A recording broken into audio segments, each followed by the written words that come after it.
Okay, so ang unit na hawak natin ngayon ay Dell Optiplex 3050. So ang issue nito ay meron siyang BIOS password. Ang problema kasi pagka meron BIOS password ang unit natin na ganito, nakikita natin yung mga information dito sa BIOS settings, pero hindi natin siya mapapalitan. Ayan. Kunwari itong secure boot, yan.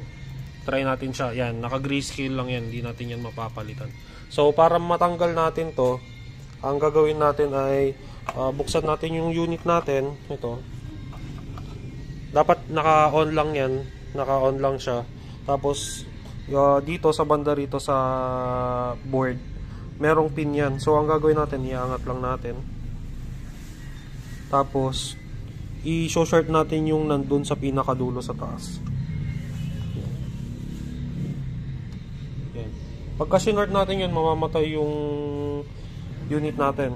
Yan, patay na siya. Ngayon, pagka inangat natin yan, mag-on mag-isa to.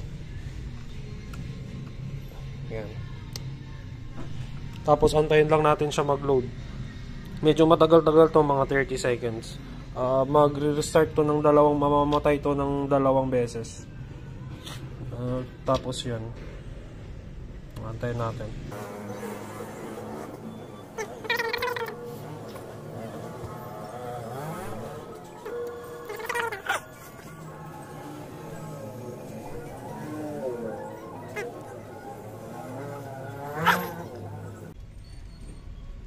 Yan, so okay na siya, wala na.